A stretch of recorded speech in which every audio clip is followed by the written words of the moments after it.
Pick up your gear and open your chests. Throw on your armor and head out on a quest. Hey, hey, it's a brand new day. On the Sword Coast, your allies will help with blades and bows and magic as well. Hey, hey, heroes on their way. Fighting forever against overwhelming odds. Fighting together in favor of multiple gods. Idle champions of the forgotten realms. Idle champions, adventure never ends. Idle champions, did you want them? Idle champions, you will say it again. Idle champions.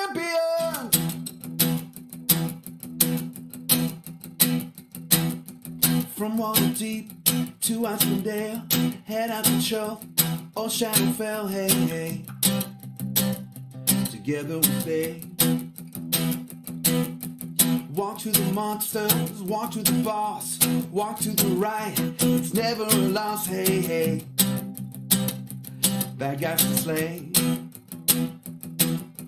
Fighting forever against overwhelming odds. Fighting together in favor of multiple gods. Idle champions of the forgotten realms. Idle champions, adventure never ends. Idle champions, did you want them? Idle champions, you will say it again. Idle champions.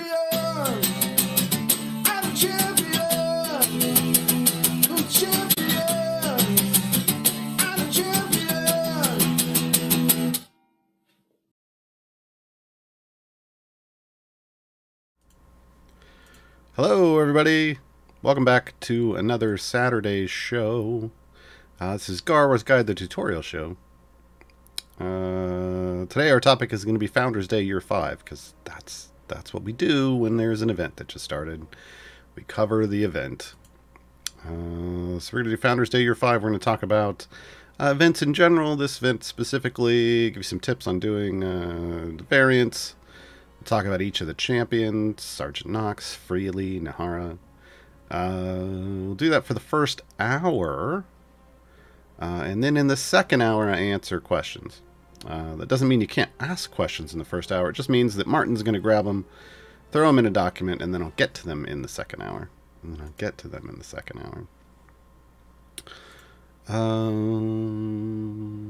think that's everything. I think that's the thing. Twitch is having issues for me at the moment, folks, so you know, hopefully everything goes well. But on my preview over here, it's just, I don't know. I hope it looks better for you. Alright, so let's just talk about events. So events, normally, you know, your campaign map looks roughly like this. You might not have Trials of Mount Tiamat if you're not into end-game content yet. And normally there isn't a banner up here at the top. Usually it starts with a grand tour of the Sword Coast. But whenever an event happens, they put the event at the top to show you, hey, this is priority, and make sure you see it, because otherwise it would be off the scroll at the bottom of the bottom, right? Founders Day, when you click on the event, it brings you to a new map screen, right? With one adventure node, that's all you get.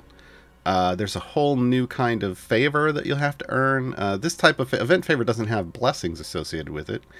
It's really just for earning gold fine during the event. And then it has a special bonus after the event. It converts into a multiplier for a main campaign. It's not an addition to a main campaign. I'm not going to get E37 added to a main campaign. I'm going to get a multiplier that is 10% per order of magnitude. So this is actual order of magnitudes are the numbers after the E. Use scientific notation. If you're on a PC, you just press Y. It'll shift it there for you. Otherwise, you got to do it under the settings. But yeah, orders of magnitude are the numbers after the E. So 10% per an event. That means currently I'm sitting at a 370% bonus to favor in some campaign of my choice. right? I will up that. It will get higher as I do more in the event. Events are also gated based off currency. So the things you can do, you see here, I have 4,000 towels or tails, however you want to pronounce it. Personally, I'm okay with both. And depending on the pun I'm trying to make, I will go back and forth between either.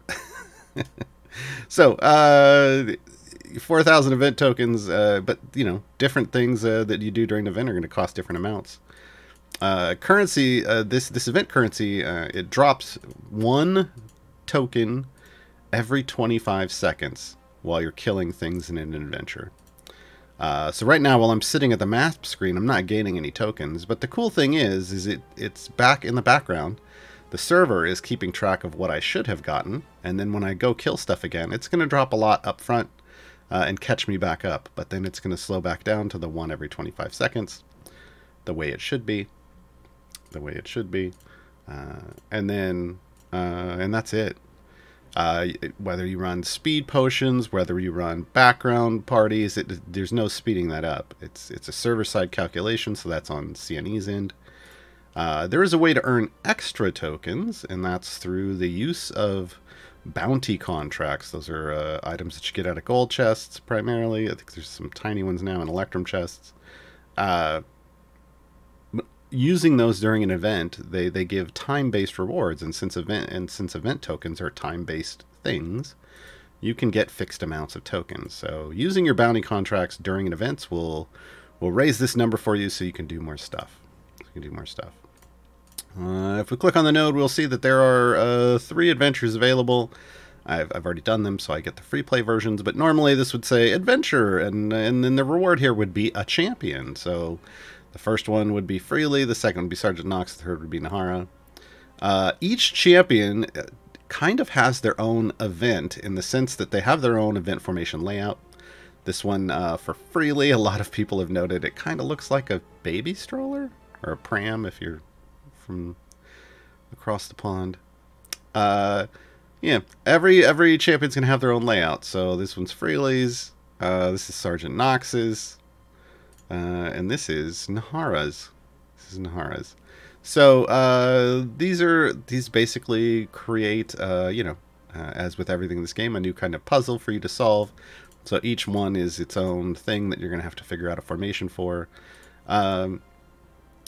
For newer play, everyone always asks, so we'll just get this out of the way. For doing a deep push, Sergeant Knox, well, honestly, I think for doing a deep push, I think they're all kind of okay. It's going to be based on what champions you have.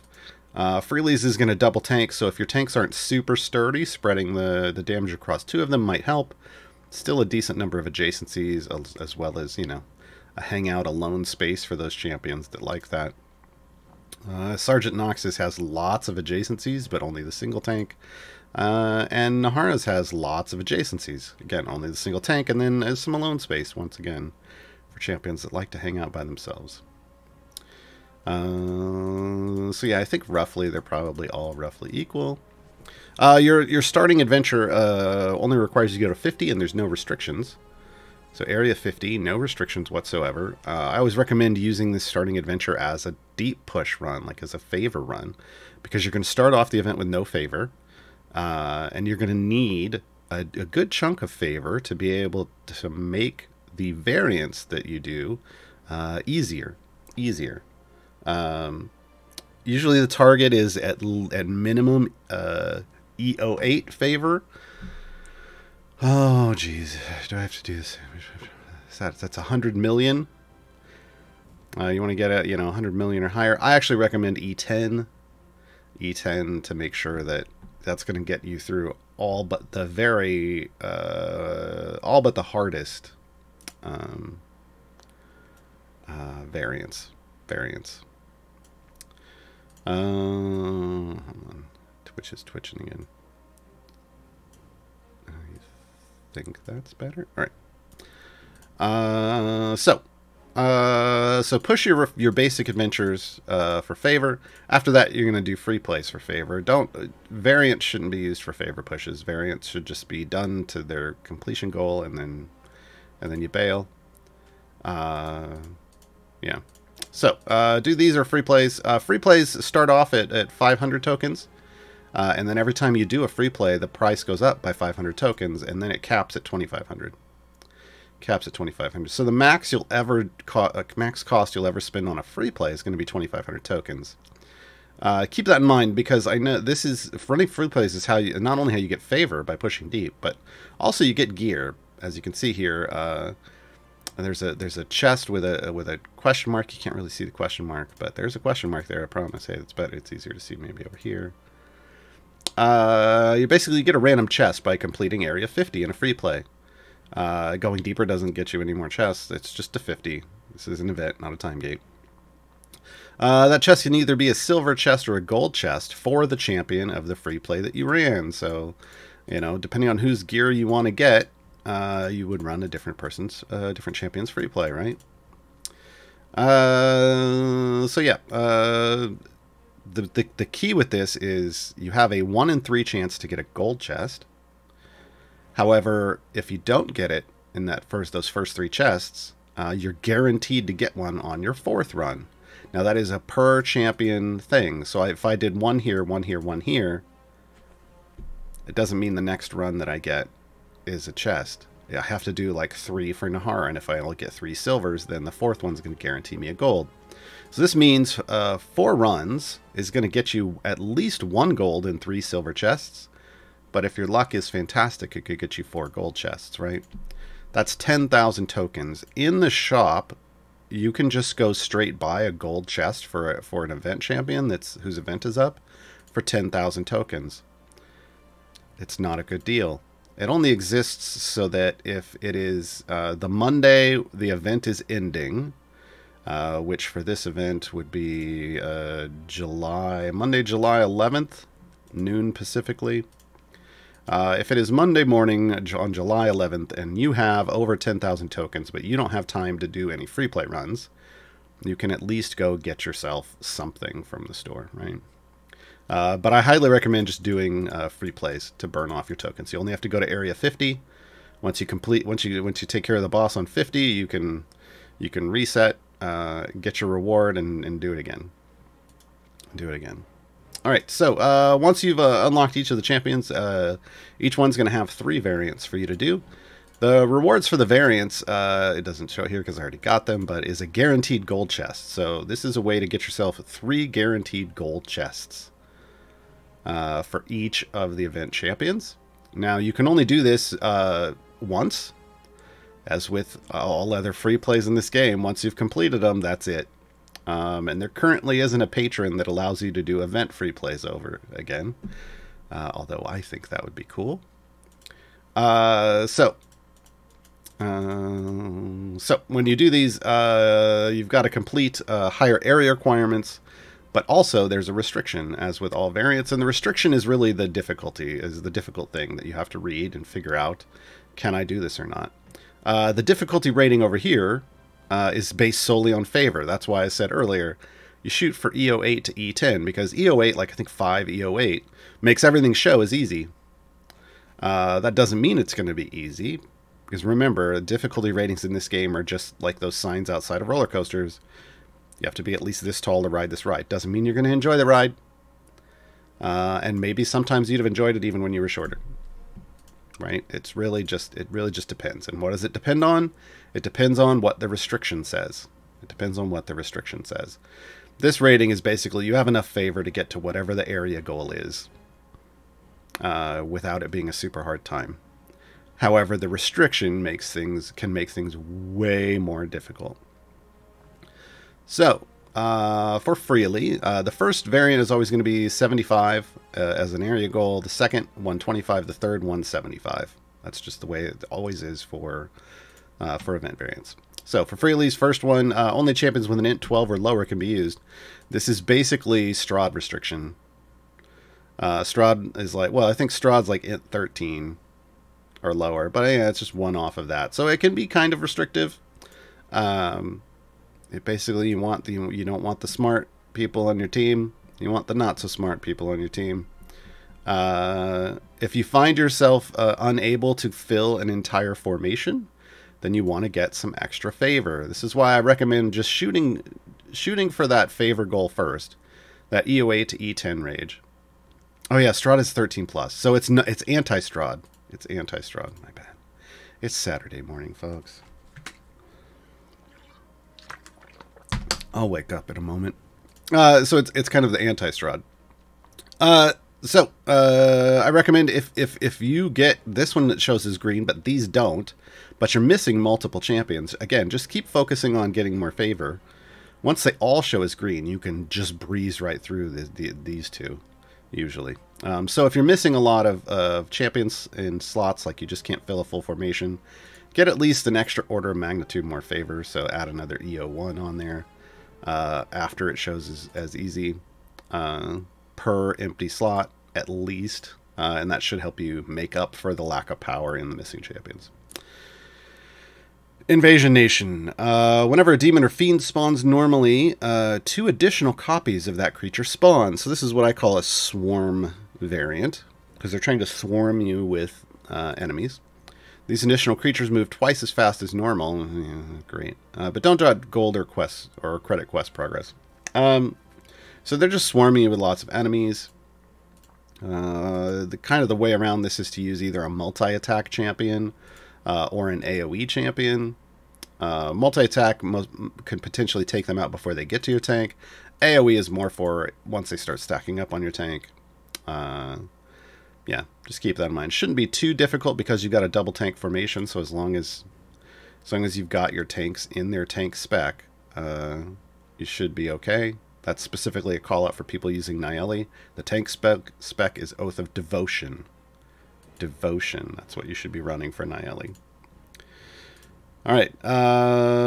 Final variant, Delivery. Freely starts out in the formation with Luck of Yondala unlocked. This is Freely's big ability. And cannot be moved or removed. So this is a time to learn. Back in the day, this is a time to learn Freely variant. Back in the day, there would usually be 1 or 2 of these. Nowadays, they try to do it with all of them, which is good. You know, use the variants to teach people how the champions work. Champions placed adjacent to Freely automatically get Luck of Yondala, so this is a bonus. Only enemies who are affected by at least 1 lucky break can be damaged. The problem here is that they put Freely where this C is in the formation. You see it back here, it's in the 4th column. So there's only going to be 3 people adjacent to them. So what you can do is you can pick Freely's Lucky Break Specialization for the majority of your formation, and then and maybe potentially, based off how you have the layout done, the people who don't qualify, if you put them adjacent to him, then you could potentially have even more people qualify than usual, but that might be a little advanced. So just make sure that, you know, just know that everybody who's next to Freely automatically gets Lucky Break, or Luck of Yondala, and your specialization choice is what determines normally how people get it. So you could make sure that more people have it by using that combination, and then that makes this fairly straightforward. I don't see this as a problematic thing, except for the final thing. Only enemies you're affected by at least 1 lucky break can be damaged. But the thing is, as long as you've set this up so lots of people have lucky break, it should be fine. It should be fine. Sergeant Knox, his first variant, Neverwinter Defenders, starts in the formation.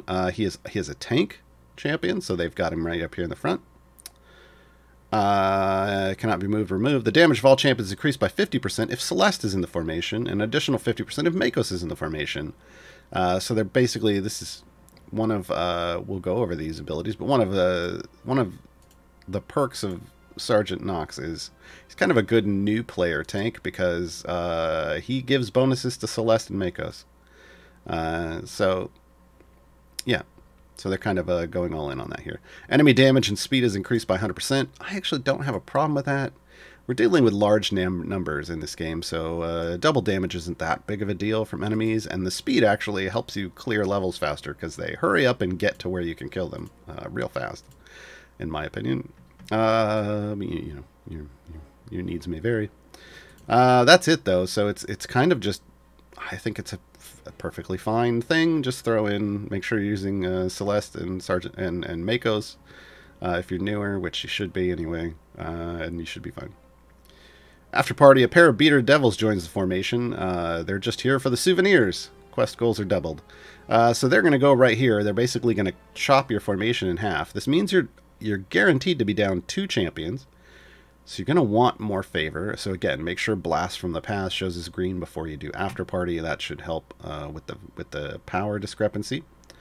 Quest goals are doubled. I don't have a problem with this. So this basically means you're going to have to kill twice as many things as normal. That's actually kind of okay. It's going to slow down your run, obviously. But it's going to give you more gold, which means more upgrades. So you'll actually, I mean, you might even not have to wait till Blast for the Past as long as After Party shows green.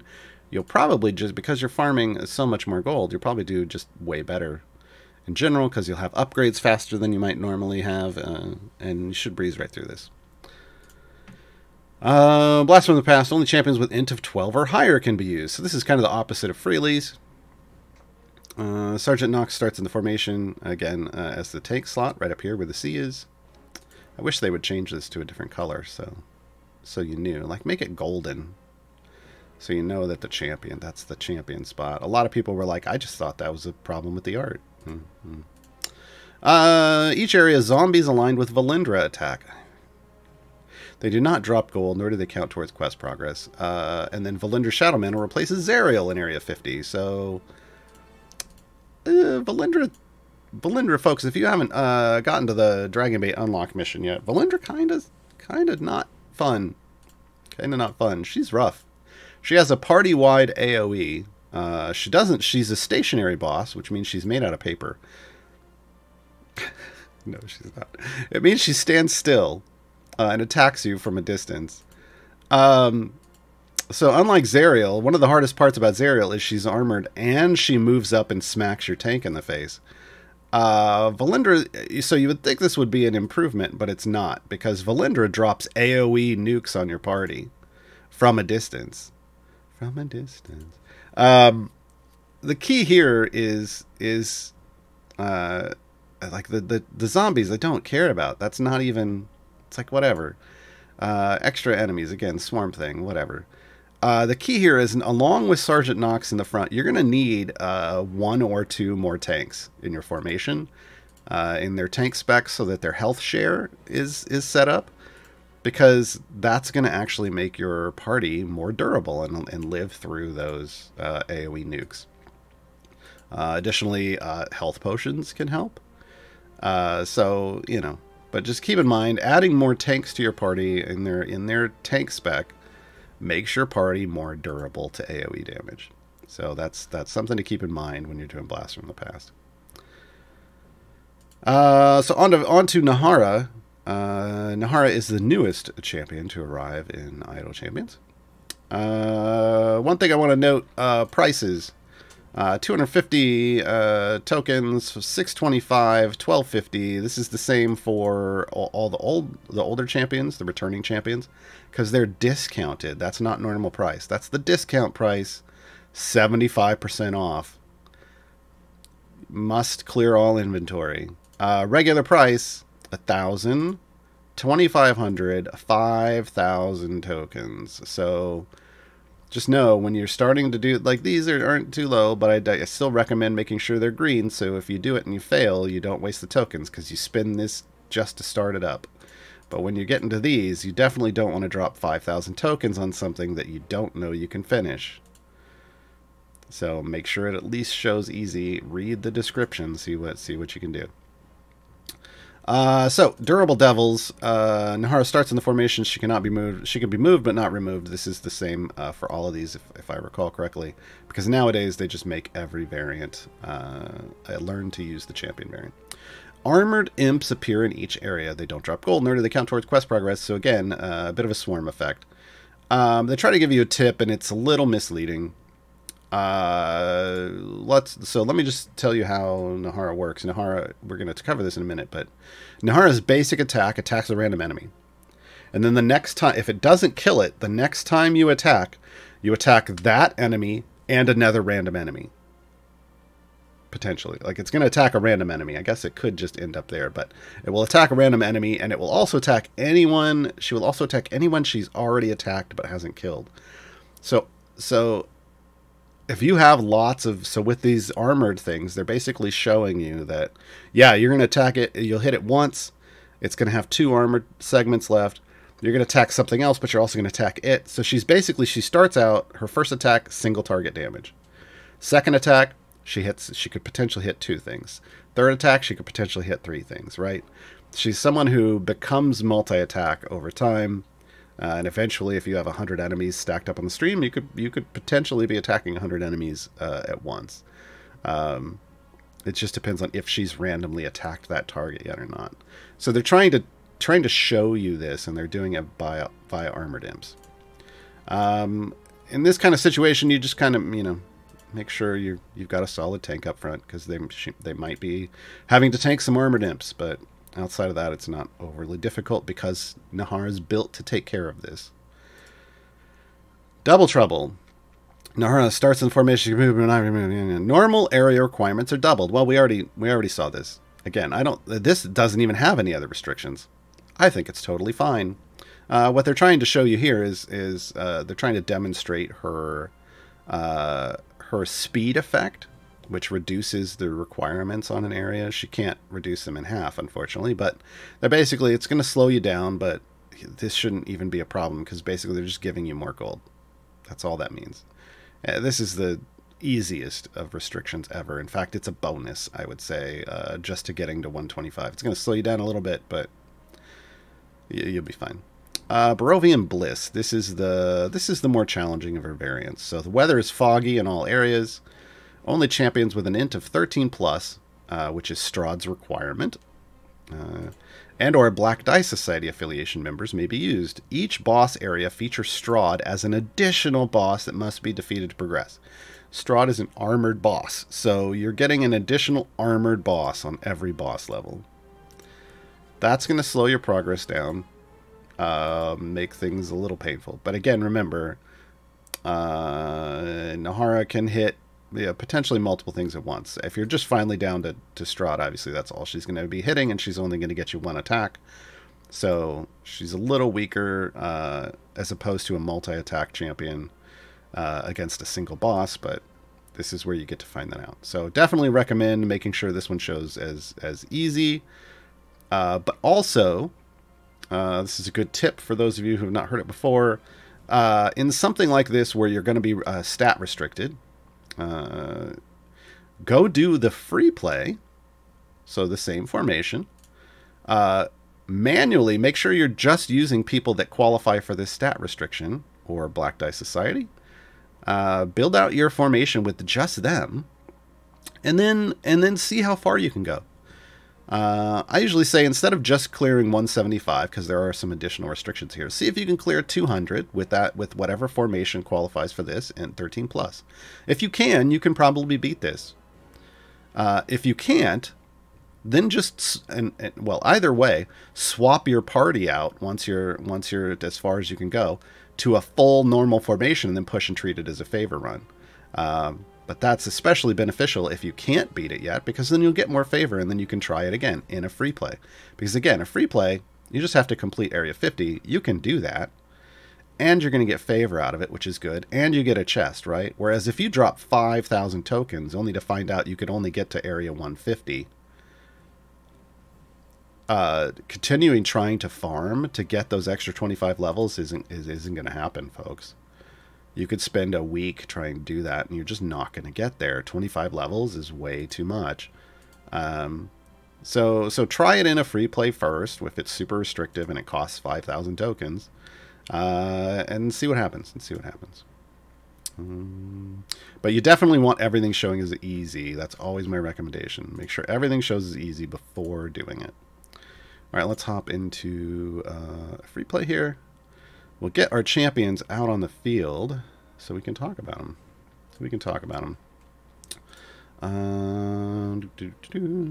Go away. Here. Amani can clear something. Oh, that's the wrong button, Gaarawarr.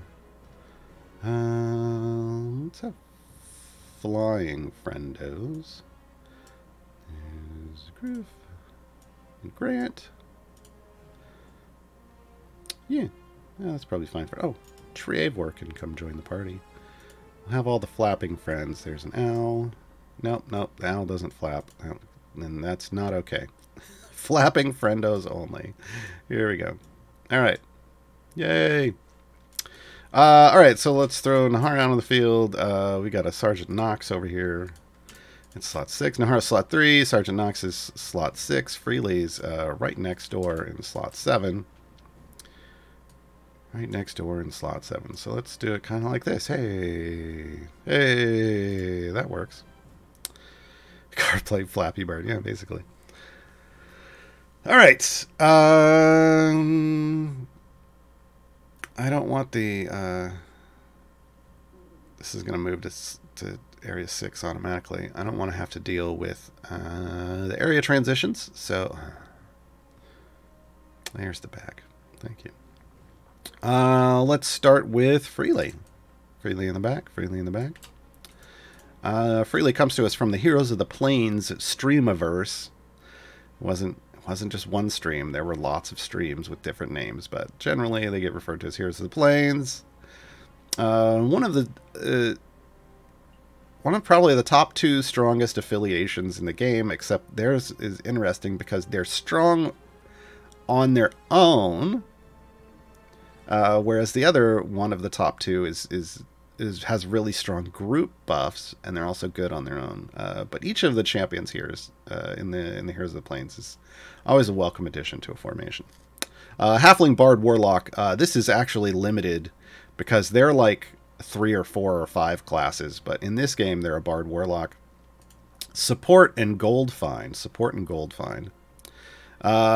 Basic attack Eldritch Blast. Eldritch Blast.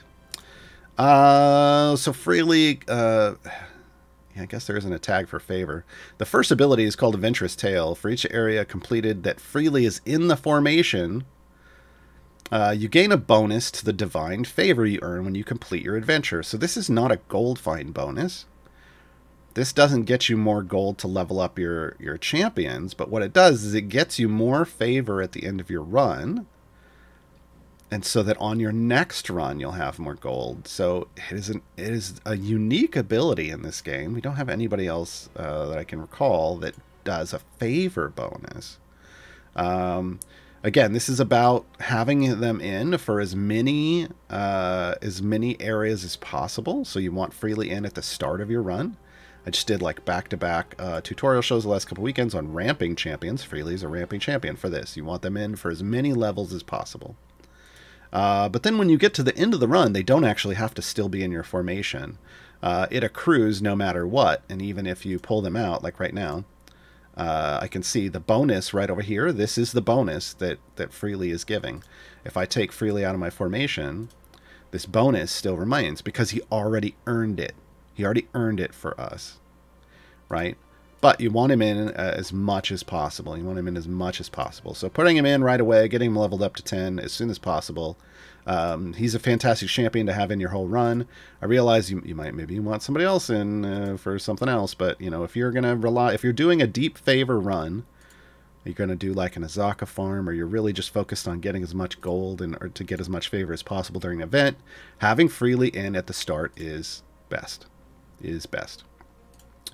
Luck of Yandala. The game doesn't explain this on this screen, on the upgrade screen, but Luck of Yandala is the core of Freely's kit. We have to go over to formation buffs to actually see what's going on here. As you can see, it's a big wall of text. They still should have put it on the other screen. Hopefully one day they will. Luck of Yandala grants the Luck of Yandala to this champion, so to Freely. Freely starts out, when you get the ability, as the only person that can do this. Each champion that attacks with the Luck of Yandala applies a random lucky break to enemies they hit for 15 seconds. So this is a limited duration effect. And it says each champion, so they're telegraphing that there's going to be a way for you to put this on other champions, but it starts out just on Freely. Opportunity. The words in the parentheses, cornucopia, fruit, board, or shield, this is referring to a visual effect that happens on an enemy as they stack up lucky breaks. Unfortunately, it only happens, as far as I can tell, it only happens with the first application, and it doesn't tell you how many stacks they get of it. So, so just, I don't know, it's kind of, you can kind of ignore it for the most part. So opportunity, the target takes 100% more damage per application. This stacks multiplicatively. That's the good way. The total effect is increased by an additional % afterwards. So any bonuses you have from gear or feats or whatever apply after. But this means you can stack 100% more damage per application. Once you get multiple people or freely attacks the same target multiple times, you could potentially get multiple stacks. Remember, it's a random effect that happens. You could potentially get multiple stacks, and those stacks multiply against each other, which is the big number that's the big kind of broken way to do things. So this basically is a damage debuff. So enemies are going to take more damage.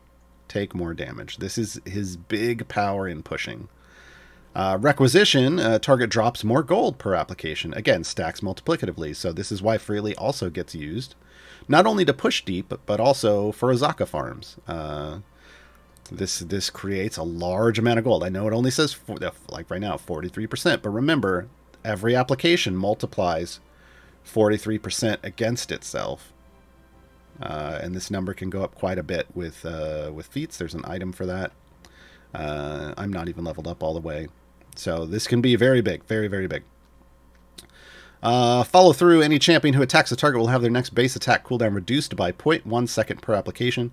This is a nice one because, again, you're wanting your champions to attack the target as much as possible. This just helps encourage that. And then stagger, the target has 2% per application chance of being stunned when they're attacked by any champion. This is just kind of icing on the cake. It's just a little bonus of some crowd control if it happens, but the big deal is opportunity and requisition. So big they each have an item. It isn't opportunity specifically that gets the item. It's another ability we're going to see here in a moment, but it affects opportunity. Unlucky for them. This increases the effect of Freely's Luck of Yandala opportunity lucky break by an amount. Applies to the post-stack value. So this has an item. This is slot 3. Requisition is slot 2. Adventurous Tale is slot 4. So you get all the major abilities that you want. Freely has an item for. He's got great items in that regard. Let me go to the specialization. The specialization choice is how you determine or how you spread Lucky Break to other champions in your formation. I explained this yesterday. I'm going to try to explain this as thoroughly as possible today as well. If you'll notice, lately they've been putting some numbers on champions for specializations. I'm going to bring up Avron so you can see where there's like a number. It tells you how many people in the formation qualify. Freely doesn't have one of these yet, and I'm glad because it would be a bit of a trap. It would be a bit of a noob trap, just like Avron's is. Avron's, the number of champions that get it doesn't matter for Avron. And the number doesn't necessarily matter for Freely either. What we're looking at for Freely, again, because Lucky Break stacks apply with every attack, so you would think, well, we just want as many champions as possible to have it, and that's kind of true. But we also have to keep in mind that the type of attack they have, are they a single target attack? Are they a multi-attack? Are they an AoE attack? Because that can apply lucky breaks to different amounts of people. If you're dealing with a massed group of enemies in front of your tank, and you just go with lots of single attackers, like you pick the choice that targets lots of single attackers, and those single attackers attack a random enemy, kind of like Nahara, then you have no real way of focusing your lucky breaks so that your DPS can hit an enemy that has those lucky breaks on them. Whereas if you went with an AoE attacker on a mass, I made sure that your spec included an AoE attacker, you're making sure that every enemy has stacks. And that can be very important if you're trying to clear off a mass of enemies and you have like a single target DPS. If you have an AoE DPS, not as big of a deal, but you want to keep in mind. So I'm hoping one day what they put here is parentheses, and then they just list off all the champions it applies to, because then you can look at it and go, okay, well, these are AoE attackers, these are multi-attackers, this is how I want to go, even though there's fewer, maybe there's one fewer of this, And, you know, then this one, it's going to end up being better because of the types of attack they have. So keep in mind, until then, you kind of have to figure it out. Based off your formation. Based off your formation, who's in it, you're just going to have to manually look if you truly want to optimize. There are times where, like, you know, a lot of times there's a lot of chaotic champions in this game, so there are a lot of times always expect chaos is going to be good, but sometimes you're going to end up in law or neutrality. So you're really just going to have to pay attention. Really going to have to pay attention. I'm just going to, because we're just demonstrating, I'm just going to pick one. But now everybody that qualifies for this is going to spread it. I picked the one that has no one in the formation. I'm fantastic. Hold on. This is what potions of specialization are for. Actually, I don't even know. Do we have? No, because we're neutral good, but he's not. Yeah, he's neutral good. Well, she's chaotic neutral. Would have one. We're going to go... You know what? Yeah, we're still going to go expect chaos because she potentially has the better chance of spreading things. All right. So, cutting words. Next ability increases the overwhelm point by 5 of tanking champions that are under attack and within 3 slots of freely. This is like a bonus ability. It's the only ability that kind of cues you as to where you might want to place them in a formation. So within 3 slots of the tanks. I don't usually care too much about it with most tanks. Overwhelm isn't usually... Adding 5 overwhelm isn't usually something that's going to make or break me, but it might make or break you, so keep it in mind. Where this can get real wild is with, say, Archon and Artemis in a formation with Usurp and Observe. They can basically just ramp this number up real high. Oh, well, Archon specifically, not Artemis. But Archon can pull this off if in a double tank formation. Archon can pull this off of another tank if you place freely correctly. And just max out and just get way over 100 overwhelm. And yeah. That's everything, folks, because, again, everything is all about that lucky break. And his ultimate doubles down on that because the ultimate basically smashes an enemy for massive damage, but he also applies all 4 of the lucky breaks on that enemy. If they already had them, it refreshes their timer. Otherwise, it gives them all to them. Again, items, there's one for each of the main abilities, which is fantastic. There's an all champs damage bonus. Then there's ultimate attack damage and ultimate cooldown. Feat-wise, he actually has fantastic feats. You can't see him in those boots, but no, jeez. Oh, boy. Man, some really scary skins. Pirate is my favorite. I refer to this one as Five Nights at Freely's. It's horrifying. There's an Ascendant one with wings and halo. Let's put the pirate skin back on. For feats, though, we have damage all champions. We've got gold. These are fine. But we go into, here's 2 just specifically for requisition. These are much bigger numbers, 40%, 80%. There's 2 for Adventurous Tale, again, 40, 80. 2 for Unlucky for Them, again, 40, 80. So freely someone you actually will change out your feats for mid-run based off what you're doing. I like to Unlucky for Them to push deep because this is the debuff, the damage debuff, so enemies take more damage. Then I like, when I'm doing a Zaka farming, I will switch to Requisition Lucky Break. If you are a newer player, Requisition Lucky Break, if you happen to have these, would help, and you're not hitting the soft cap, like you don't have so much gold that you max out your champions. These might do work for you. But I do these for Zaka farming, and then right before I reset, I will switch to Adventurous Tale to maximize that favor bonus. And then when I start the next run, I go back to Lucky for Us. So Freely's a good example of why people have asked for feats to be saved in formation saves. Because he really needs different feats based off what he's doing and what you're doing with the formation. Kind of a fantastic example of like having a variety of feats that can all get used. Let's talk about Sergeant Knox. Oh, wait, hold on. I've got to remember to do this. Oh, oops. Accidentally loaded a formation. Hit the wrong button. This is what happens when I try to do things I wasn't planning on doing. You go there, you go there. Knox, Knox. Come on out. There we go. Okay. For this event, Freely's Feats, everybody gets lucky. Everyone got lucky. Complete 500 areas with everyone in a full formation empowered by Luck of Yandala. How do we do that? Well, we just kind of talked about that. It's based off your specialization choice, right?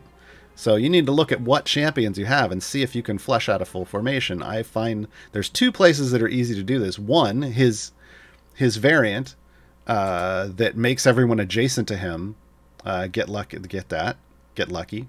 It's gonna take forever to load out here. But we talked about this one. So his third one. Because you're going to get 3 free slots that you can make anybody get it, and then the rest of these you could do that. So this is a good place to do it. If you already did that variant, just go do it in the Sword Coast because there's only 9 champions in that formation. But basically, you just have to go 500 areas. It doesn't have to be all at once. You could go to 50 and reset 10 times. Just make sure everybody is matching the lucky break spec. If you don't have enough champions to do that yet, then you're just going to have to wait until you have enough that match one of his specialization choices. Okay, Sergeant Knox comes at us from the Neverwinter MMO. They don't have an affiliation for that, but we do have a couple champions from there. Human Fighter, Tank Support, Battle Axe. Sergeant Knox swings his enormous battle axe through the nearest group of enemies, so he gets a bit of an AoE. His ultimate, Break the Line, swings his axe in an arc, knocking nearby enemies back, damaging and stunning them for 2 seconds. That's the first effect. He then leaps at a random enemy and swings his axe in an overhead blow, dealing even more damage and stunning enemies in the area for 5 seconds. So major AoE stuns, 2 of them back to back. If you have enemies spread out, it could be to 2 different groups, but if they're all grouped up, you're just stunning massive groups of enemies multiple times. So it's nice. Yes, it is a nice AoE damage effect, but it's also nice to have like the stuns for crowd control if you're having issues dealing with massive amounts of enemies. Massive amounts of enemies. You know, I'm switching it up a little this time. Nope, that's not flappy enough. Tiamat's not flappy enough. That's a statement I never thought I'd make. There we go. Okay.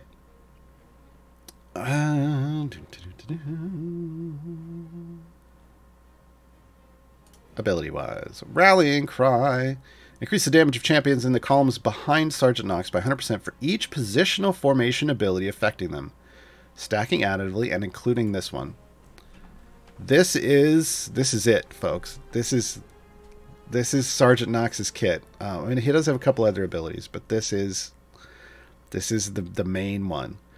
This means for Sergeant Knox, you want to use him with champions that have positional formation abilities. Gaarawarr, what's a positional formation ability? It's an ability that specifically calls out something about the formation layout. So things that buff all the champions in front of them is a positional formation ability. Rallying Cry itself is a positional formation ability because it says it increases damage of champions in the columns behind. So things that call out direction, abilities that call out direction are positional formation abilities.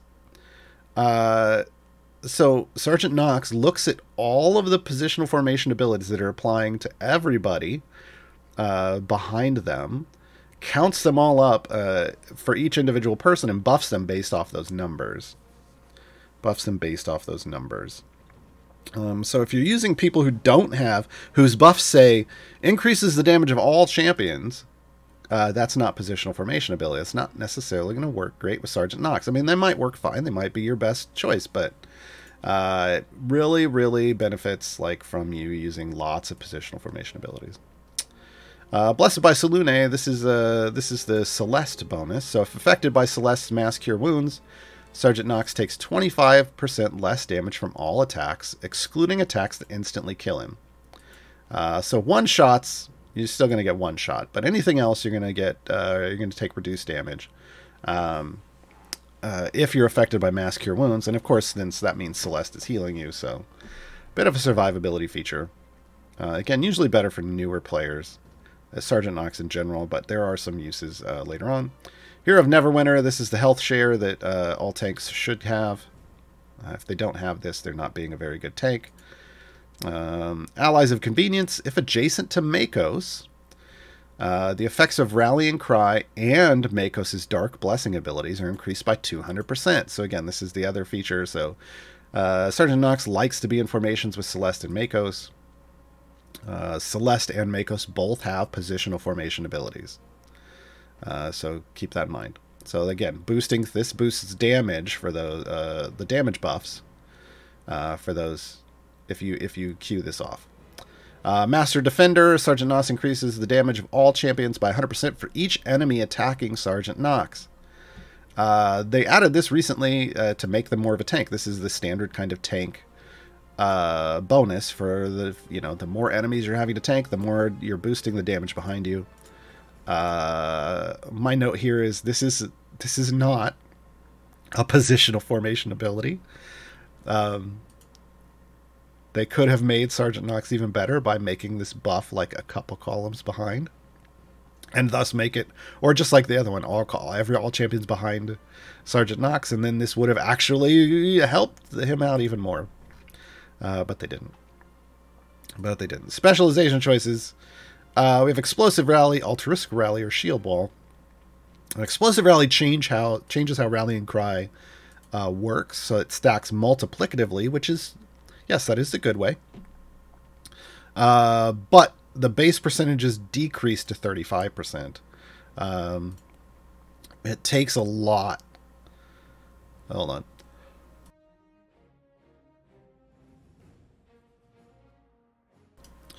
It takes a lot of positional formation abilities hitting your DPS to make this worth it.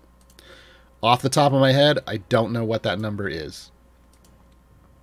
It's usually I get to, if I'm building a formation, I get to soft cap. I will test them both and see which one ends up being the bigger number. So I've never actually counted it. But yeah, this is one where there's some math involved. Altruistic Rally increases the effect of Celeste, Crusader's Mantle, and Makos' Dark Blessing abilities by 100% each. So this is generally, if you're a new player and you're running Sergeant Knox with Celeste and Makos, this is generally what you're going with if you're just trying to get higher buffs. Shield Wall increases the max health of Sergeant Knox by 50%. So if you're having issues with Sergeant Knox's survivability, getting them 50% more health might help. It's something to try. I mean, that's a good chunk of health. So you can try that out. That tends to be where I go because usually if I'm pushing deep with Sergeant Knox, my issue is that I need more health to keep them alive. Okay. Sergeant Knox's gear. Pair of damage all champions items, a health item, which is, again, if you're being a good tank, you've got a health item. Rallying Cry. Again, that's the main ability, and that's it. That's the only item, ability that gets buffed is Rallying Cry. Then we get ultimate attack damage and ultimate cooldown. In terms of feats, we get damage all champions, we get health. These are the things we kind of want to see out of tanks. We also get Rallying Cry. We get Overwhelm. Again, these are usually things you're seeing on tanks. We also get an intelligence bonus. This qualifies Sergeant Knox for Strahd. I have it in right now because I've been using Sergeant Knox in Strahd variants. So that's going to take you to 13 int and let you qualify for Strahd. That's the big thing there. Sergeant Knox's achievement. Where is it? Oh, Neverwinter Strong. Complete 1,000 total areas with Sergeant Knox, Celeste, and Makos adjacent to each other. So this is just, they're just wanting you to use that group, that Neverwinter group, together. Again, it's 1,000 total areas. It's not in one run, so you can break this up as much as you want. All right, on to... I guess I can demonstrate the ultimates here. Freely's is just, I can jump out and I smack somebody. There we go. Kind of neat with that green and orange action going on. And here's Sergeant Knox's. He's like, bump, bump. He didn't have anybody to jump to, so he just did it in place, I guess. All right. Well, I tried. Nahara is the newest champion coming to that came to Idle Champions to arrive in Idle Champions. That's the word I was looking for. From the Black Die Society. They're a reborn Aasimar Warlock Bard. I need to add the reborn part to my guide. I forgot that.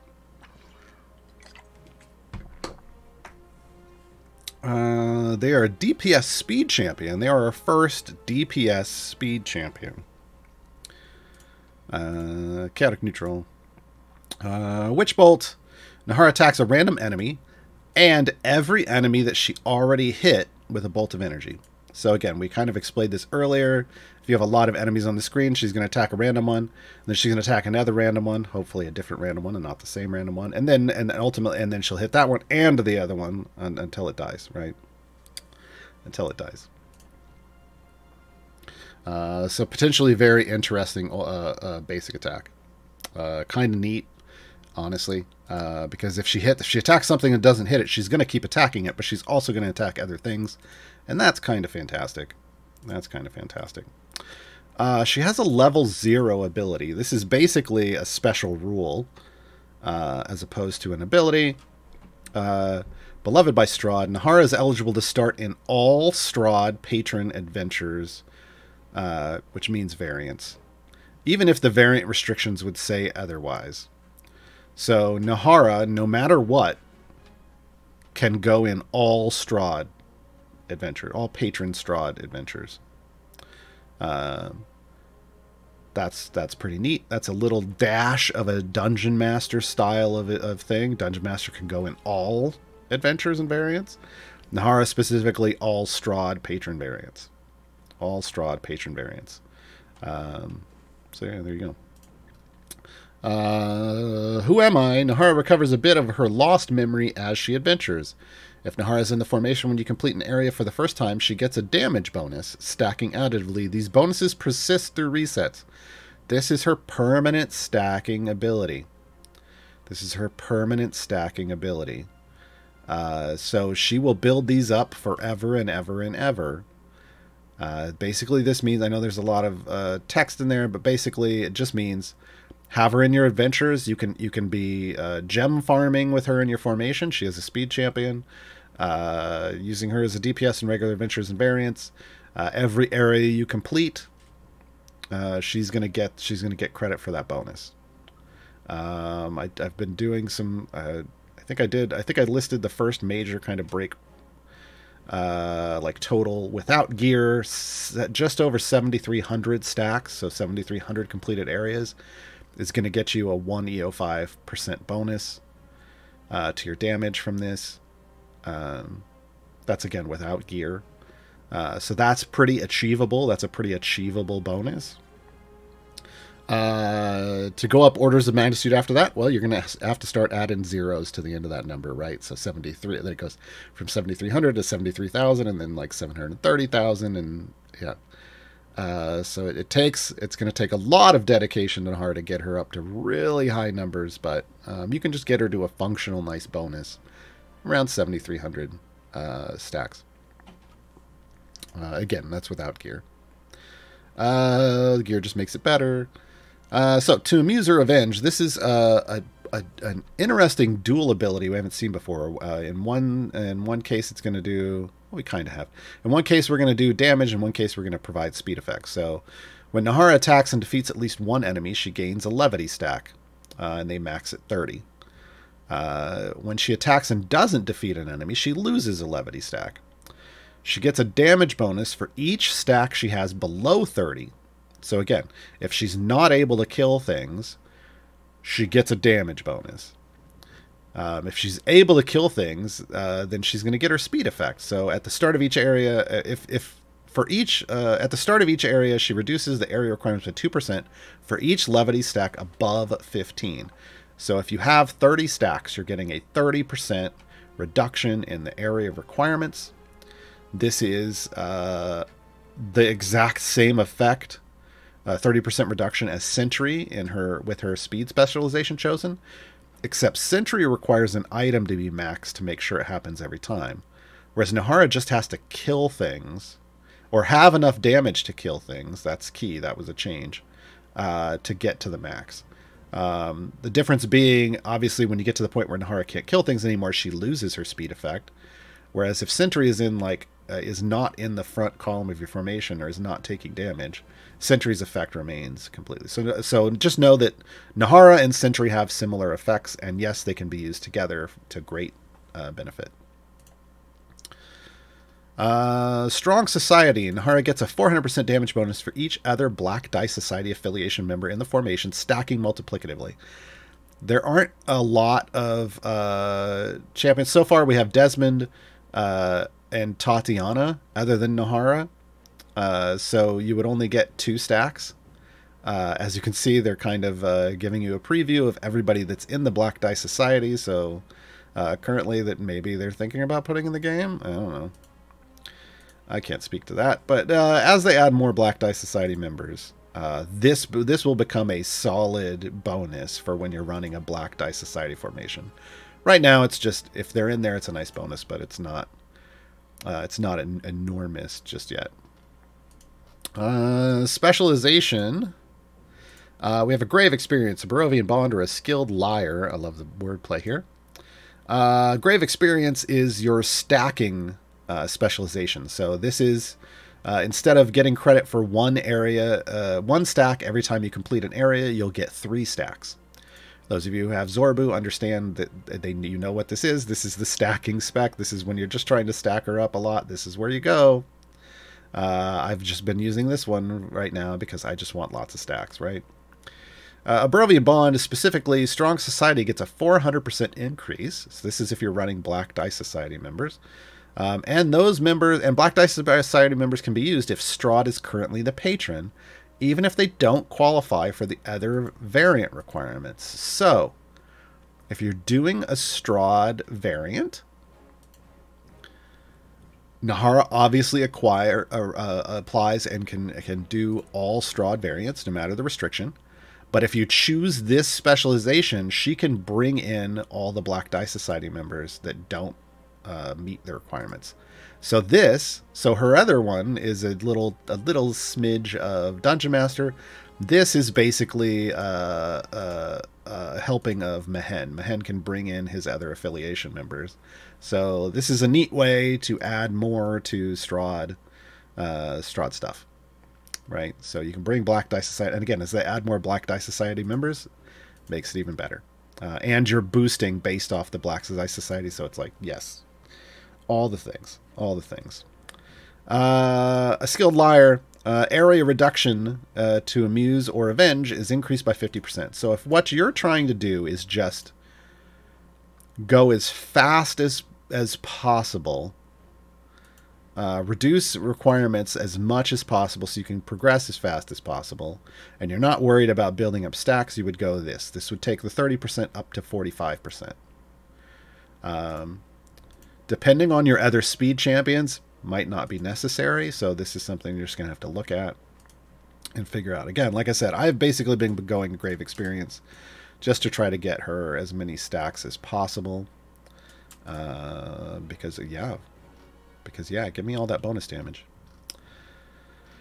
Form of Dread is the ultimate. I think that's all we got for now there. Okay, yeah. Form of Dread, Nahara takes off into the air and channels the power of her patron, Azalin Rex, for 15 seconds.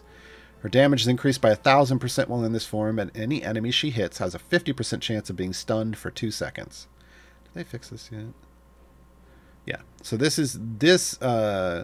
when she's in her Form of Dread, this item now triggers an effect and boosts her damage as well. So the 1,000% is the base.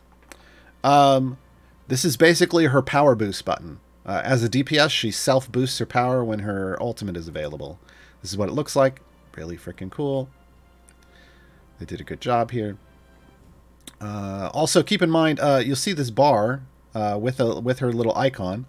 This is her formation. If you haven't noticed, this is her formation layout. It looks like this icon. This is indicating your stacks for Tamuse or Avenge. As you can see, I'm all the way to the right. That means I'm pegged out at 30. Because what they did with this ability, Instead, when it attacks and defeats at least one enemy, what they made it do is if she attacks, even if the attack doesn't land, because like right now we're killing with familiars, if it would have killed the enemy, it still grants her a stack. So I am sitting at 30 levity stacks. I'm getting the max speed boost requirement. So they made her better because when they released her, it wasn't working correctly, and then they fixed it. So now it's great. Now it works great. Yeah. In the fix, one of the things that they were going to be doing was adding, because her damage was a little lower than they planned, they were going to be adding more damage upgrades to her list. Unfortunately, well, I'm not maxed out on level here. We could start progressing.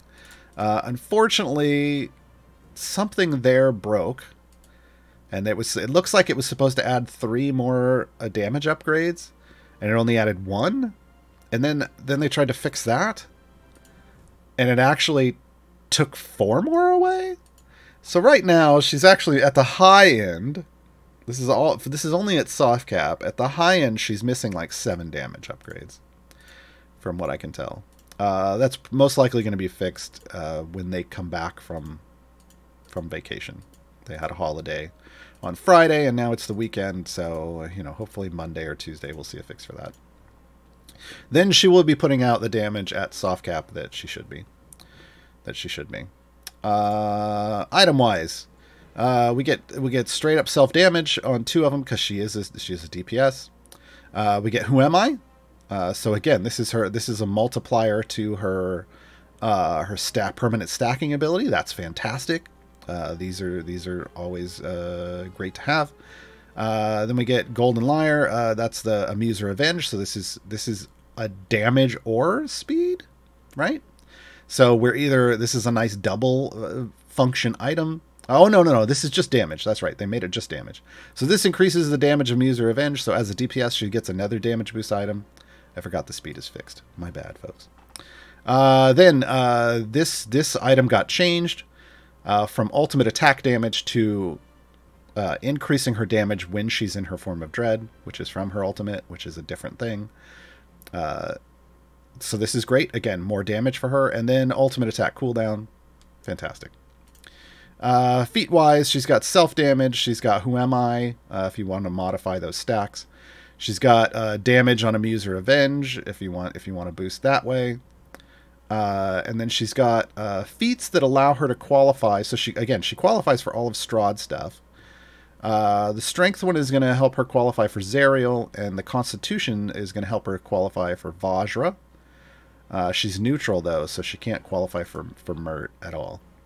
So that's what she's got going on there. In terms of like pushing, you're probably going to want to go like a combination of Who Am I and Amuse or Revenge. I need to update my guide to make sure that reflects that. Either one of these plus the 60% damage feat. Unless you're doing a patron thingy.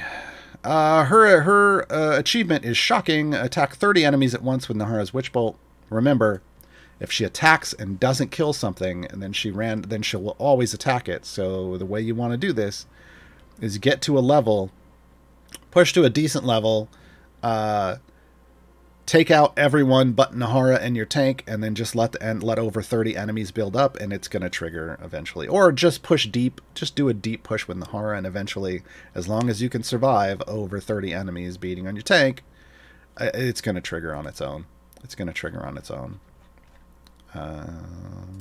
There you go, folks. Did I forget anything? I don't think I did. I probably did. It'll probably be in the questions. I see lots of questions. I see about 18 so far. So we're going to take a short musical break. I believe this is Freely's song. And then we'll be back and I will answer all the questions, or at least attempt to answer them. Be right back, folks.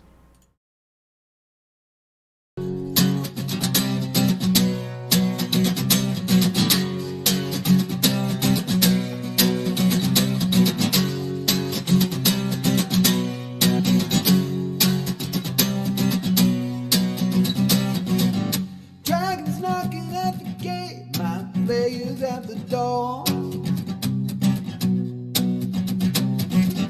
don't know how I got in here, but now I'm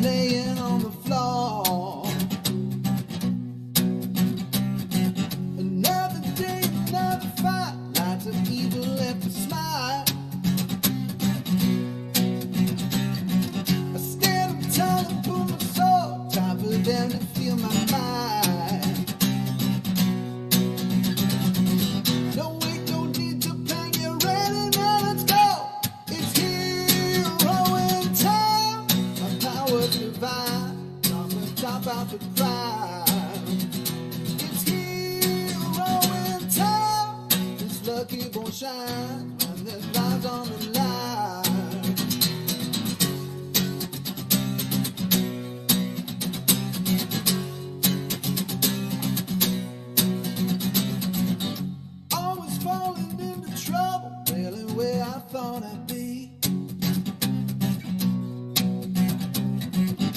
If there's someone that's in need, it's where you find lucky freely. Always falling from the sky, fire blasting from my eyes. Gonna get there on the double, I live life as a surprise.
And we're back, folks.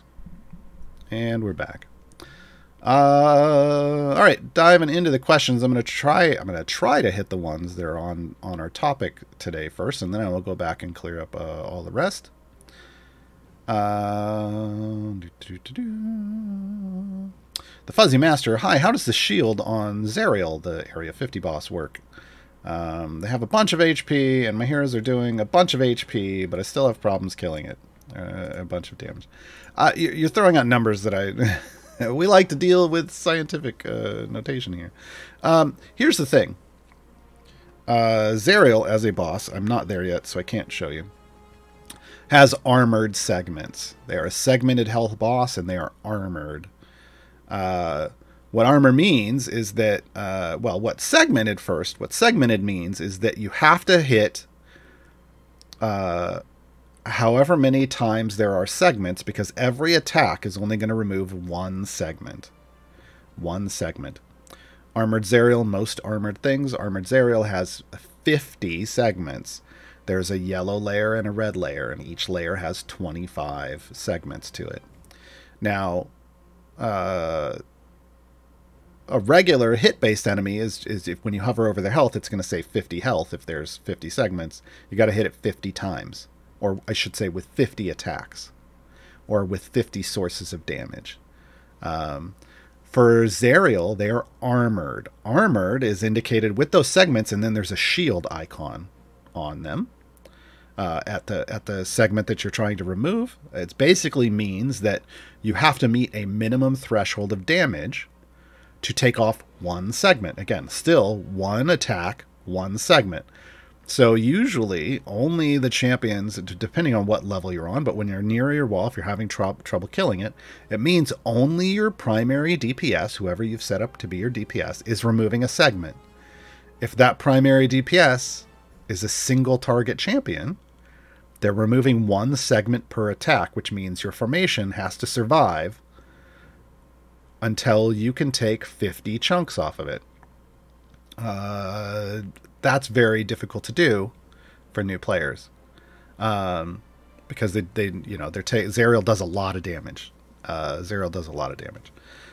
Keep in mind, one of the things you're going to want to do is if you have more than enough damage to take off a chunk every attack, that means your ultimates might also take off segments. So using multi-hit ultimates, like Celeste's is a multi-hit ultimate. She's a core champion. Jarlaxle has a multi-attack ultimate. And even if these aren't in your pushing party, you can level them up, swap to them, fire off their ultimate, swap to somebody else, right? This is a way to get queue lots of ultimates in. So yeah, ultimately what you're having a problem with is the fact that Zariel is an armored boss. They're better killed by multi-hit champions. Nahara's a pseudo multi-hit, but she'll only attack once against Zariel. Someone like Hitch, who has thrown a base stabby, and then thrown daggers, and the daggers can bounce and hit the same enemy multiple times. They can work as potentially as a better DPS. I know they're a support champion, but Hitch is a super secret DPS champion. Ashara, if you have the right formation, can do that. There are ultimates that work really well against this. Corazon has an amazing ultimate for armored things. Krull has a great ultimate for armored things. Dinar's hit or miss, literally. So there's ways to do this, but usually it involves just making sure you have enough damage. It looks based off what you're telling me, that you have the damage. So what you don't have is the survivability to last long enough to kill it. That's the challenge. That means you need a strong tank. If you're still using Nayeli needs to be an Oath of Devotion specialization. That's the right hand specialization to get her massive health bonuses. She'll get some small health bonuses in Vengeance, but it's not enough to allow her to tank decently at all, especially not against Zariel. So keep that in mind.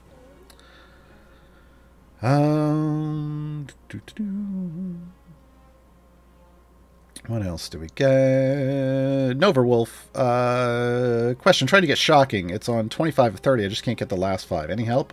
Allow more enemies to build up. You have to be able to survive probably up to like 40, 50 or more enemies building up on your tank. It's just going to... I didn't even watch it. I set a Nova deep run, or I set a Nahara deep run, and then went away, and when I came back, Shocking had popped up. Because it's just going to happen if you're pushing deep. But you're going to need, 40 to 50 enemies because of the way, or more, because of the way Nahara's base attack works. Lion of Reichland. Can Archon usurp that freely adjacent buff? The adjacent. Oh. Like in that one adventure. It only works in that one adventure. I don't know, because it's not an ability of his. It's a variant based thing. So no, so I'm going to say no, but what Archon can usurp is cutting words. The overwhelm point. In fact, I can demonstrate just so people get what I'm talking about here. It's just got to hit. It's got to hit someone. 1, 2, 3. We got to put him somewhere where... This is the challenge. You got to make sure you're hitting... hitting one tank but not the other. So if here's how it would work, is if it only works if they're under attack, unfortunately. So I don't know if I can even do that in this formation. I don't think I can. Anywhere I can't do it in this formation. But basically with Freely, if Sergeant Knox was getting AoE'd back here, Freely's 3 away, Archon would usurp it off of Sergeant Knox. If you have a double tank formation, you can put Freely 3 away from one of the tanks, but not Archon, then they can usurp that. It's just, as with everything with usurp, it's real fiddly. It's real fiddly. But that's just kind of how Archon is. Loopy79, anyone else seeing a mystery specialization option for Nahara at level 22.7 not allowing you to upgrade any higher than that? Yes. It's a bug. It's, again, part of their fix that they attempted, broke that. What you have to do to get past that is you have to switch off of this level up over to like one of the others and just click past it, and eventually it goes away. But yeah, there is a blank specialization. Again, they were trying to do something, and I don't know what happened, but they broke her at the high end.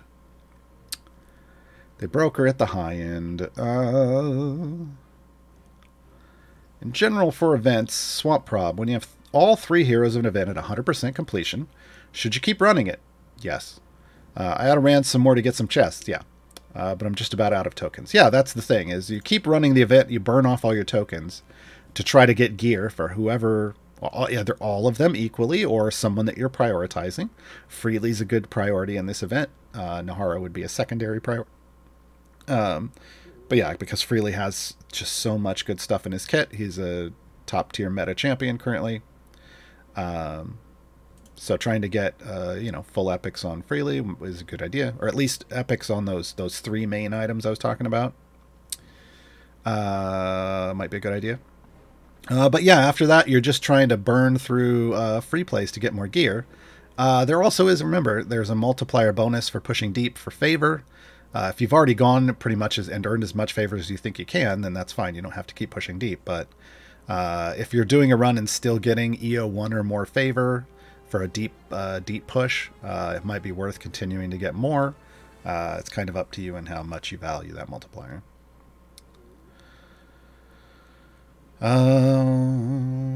Grail-shaped is Freely the retiring champ this event? Yes. Freely, this is Freely's last event. That's not a thing that I know a lot of people like to factor in how they gear up a champion based off who's retiring. I don't think that's important at all. I think what's most important is who's the champion that's going to benefit the most from gear. It just so happens that also happens to be Freely this event.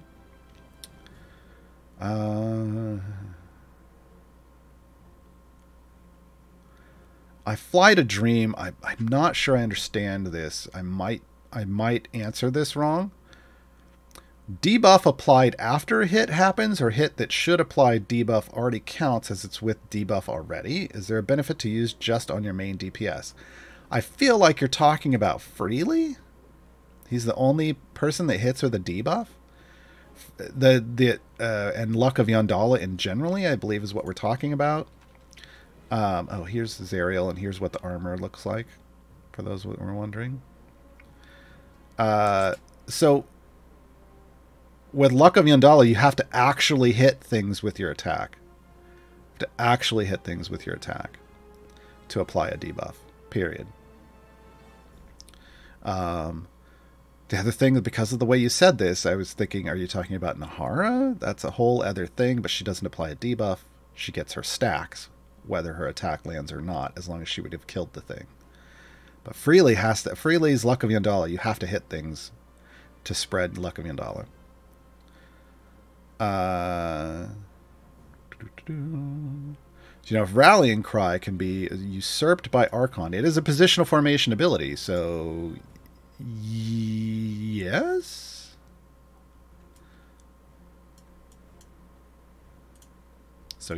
Let's go see. Here's how you can tell. You just come over to incoming effects. Rallying Cry usurped. So yes. It's going to actually tell you if it's usurping it or not. If it's not showing up at all, then you're not even getting it, but I'm usurping. So yes. Again, if it's a positional formation, it should automatically be usurped as long as you're placing Archon correctly. Smuggle Bear, what's your Who Am I stack at? It's up there.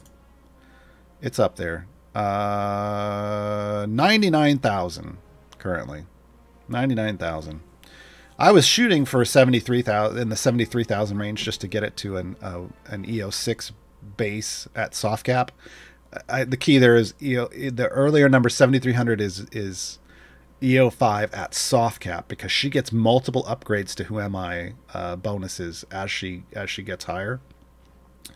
So right now, I mean, this is the total damage bonus says I'm in the EO5 range, but technically I'm over 73,000, so I would be at EO6. I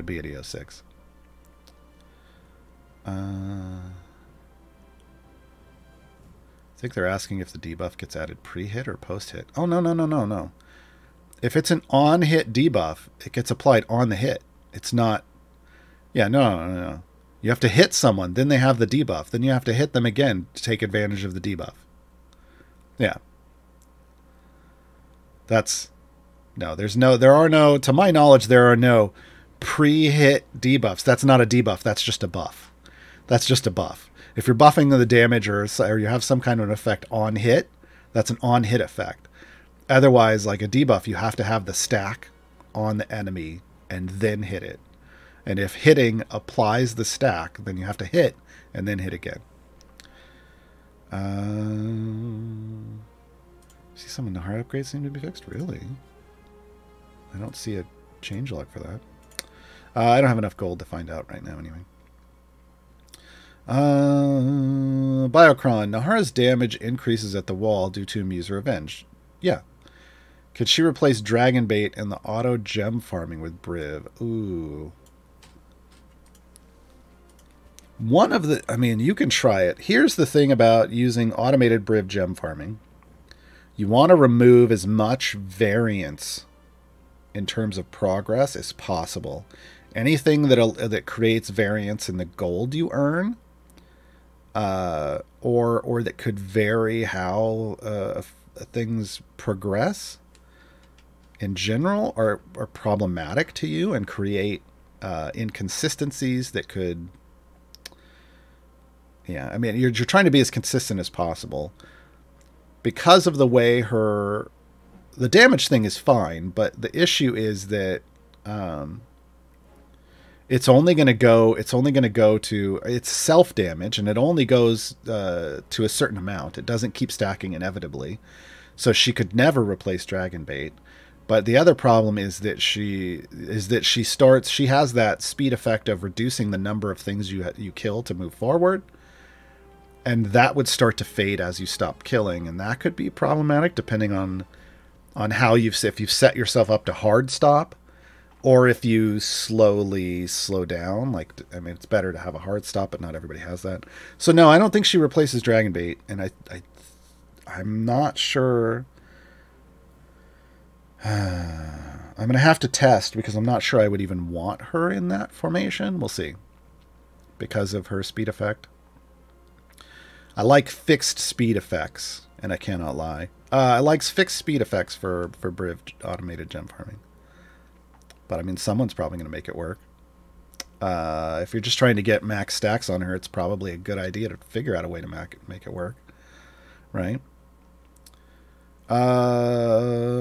Zero the Dog. I cannot get any areas to register on Sergeant Knox's achievement for Makos and Celeste, but they're in the formation adjacent to him. I'm missing something. Could be a bug. I saw somebody in the chat recommend to have all three of them adjacent to each other. That's in a triangle. You might try that. Because that may not be... I feel like that's probably how you had it, but I don't know. So you could try that out. But if you're still not getting that, that sounds like a bug. That's something you would report. At the bottom, you can't see on my screen, but over here where my mouse is at the bottom right, there's a question mark right to the right of that.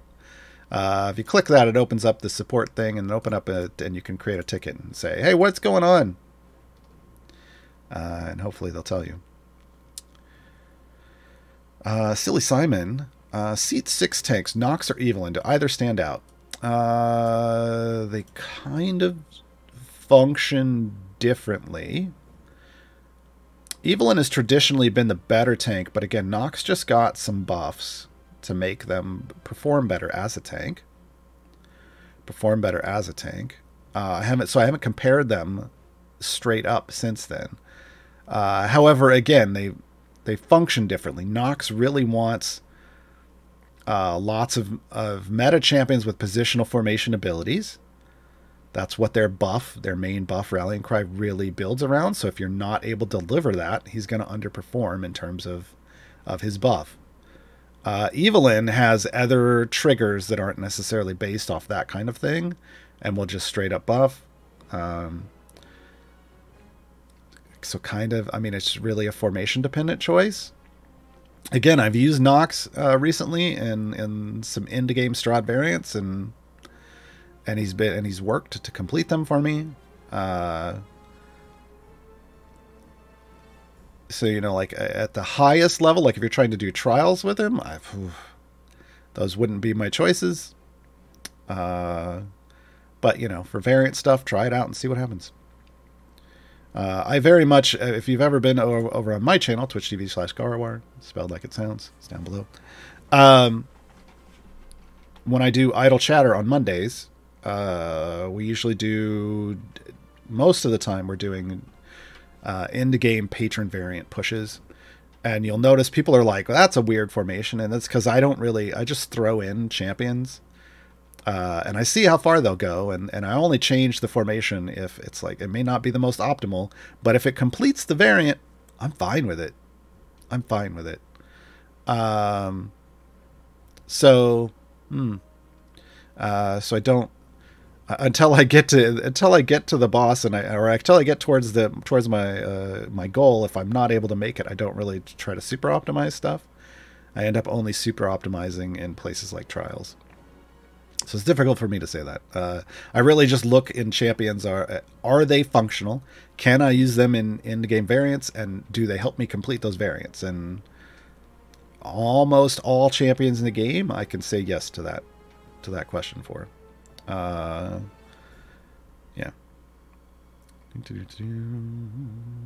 Seeing more reports that apparently the Nahara does seem fixed. All right. I don't have the favor in this run to get me to the level where I would need to see if she's fixed or not. But here's how you can tell, folks. If you are at soft cap with Nahara, click combine upgrades. If this is maxed out at 44, she should be fixed. She should be fixed. If it's not, she's still broken. Real easy to tell. Okay,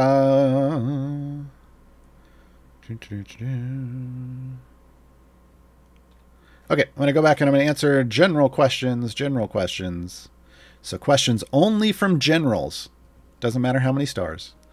Craster Image. When you showed your gem farm formation, you're using Vi rather than Melf for the 12 bench slot. Is Vi really that much faster? No, it's just that Melf, I think I explained this yesterday when I was talking about the difference between Melf and Vi, is that the only bonus that matters for Melf in my gem formation, in that specific Mad Wizard gem formation, is spawn speed. Is enemy spawn speed. The others I don't care about. I'm already getting those from other things, and the one that spawns extra enemies, who cares for my formation. And I already had, for the spawn speed, I already have Deacon and Whittle in there, and that's probably pretty much max. There is a technical cap of one animation frame that you would reach with that. They didn't put, like, they don't tell us. I don't even think they know how much speed you need to get there. But between Deacon and Whittle, I feel like I'm probably close and don't need Melf. So I just throw Vi just in case Vi's actually doing something. I don't even know that she is. Anyway, she basically, both Vi and Melf would be filler for me. But for you, there might be a difference. You might need those bonuses from Melf, but just remember, he varies, so you may not always get the one you need.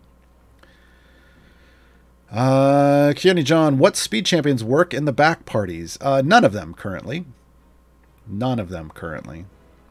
They are currently rewriting offline progress / background progress from the ground up. So if you haven't seen any fixes for offline / background lately, it's because why are they going to invest development time in something that they're just completely rewriting? So one of the goals for that is to make as many abilities as possible work in background. So when that comes around, maybe we'll see speed effects work in background. That'd be nice. But right now, none of them. Safety Goss, what's the best way to ramp up a little knowledge of the stories behind the champions? Oof. Seems like a lot of them are characters from a range of novels, live plays, and the like. Yeah. So once upon a time, I had Gaarawarr's Guide to Lore, which basically had each champion and a little snippet and then links to where you could find more information. Unfortunately, I had to stop updating that one because Reddit basically was like, no, you can't add any more to this post. There's just you run out of space there. So I haven't maintained that in forever, but you might try to look it up, and you'll get some from before it was killed off. Usually in the champion spotlights, sometimes you'll get a little blurb of where they come from, but usually not a lot. Yeah, I don't know that there is. For any that are for like the Forgotten Realms wiki, that's a place you can try to grab more information, but only if the champion has been added to that wiki. Yeah, because otherwise you just kind of got to know a lot about all of these streams, and that's not always realistic.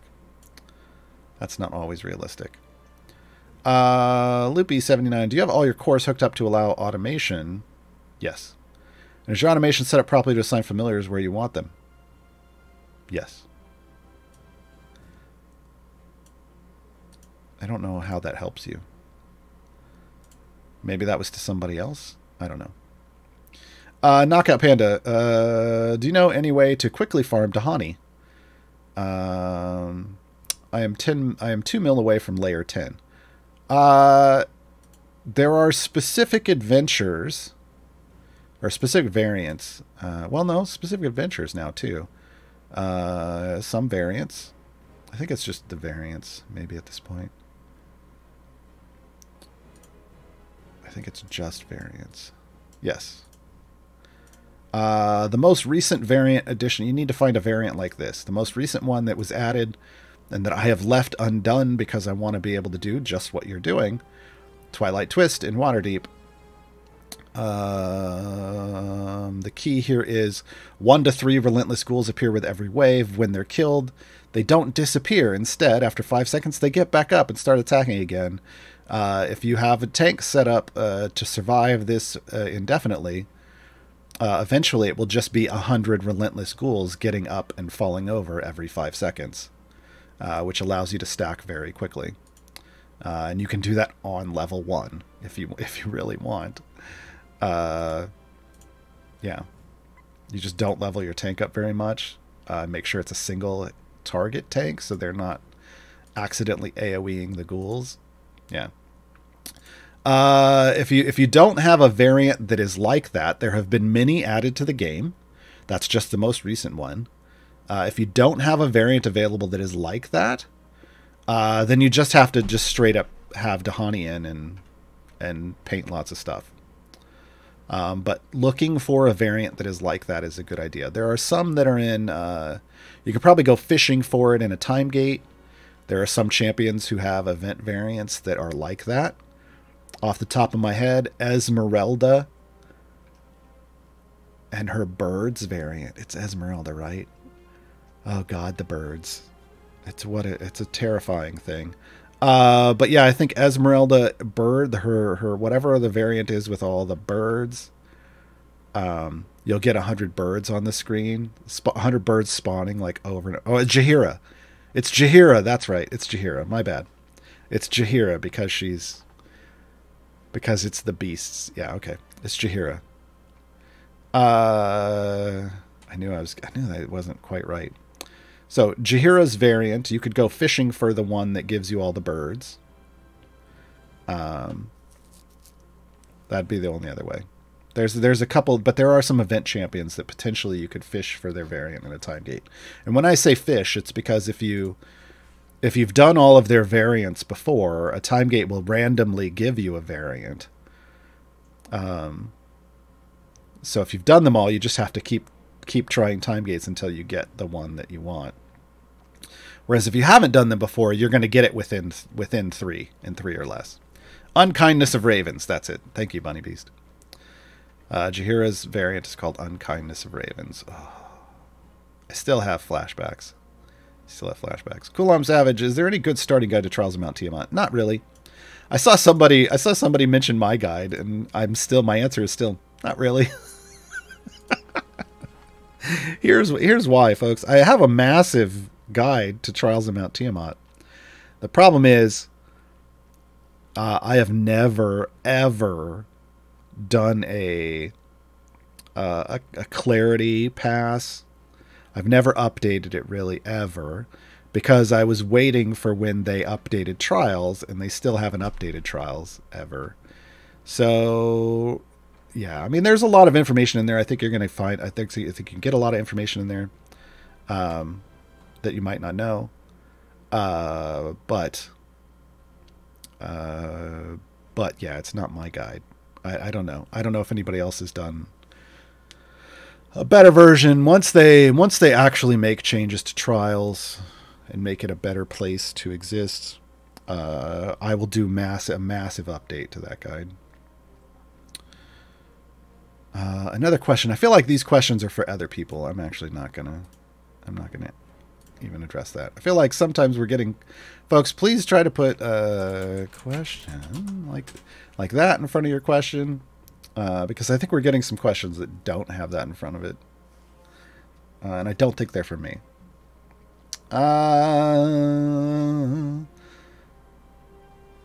Cosmic 420. Who are the top 5 heroes to get? I don't really. I mean, I can give you, but it's not really about that. Took about a year off, so I never know what to get. I left when Human was released and came back about a month ago. Who should I try to get? I don't really know. I mean, you just named Human. They're a good champion. I don't really know because I don't know who you have. That's something that's probably better asked on Reddit, where you can list off who you have and then ask who should I be getting. Break it down by bench slot too, because now there's 3 different split the parties you can do. So almost more important is making sure you can qualify to get all the cores, all your Modron cores. Yeah. I know. So I don't know how to answer that really. Don't know how to answer that really.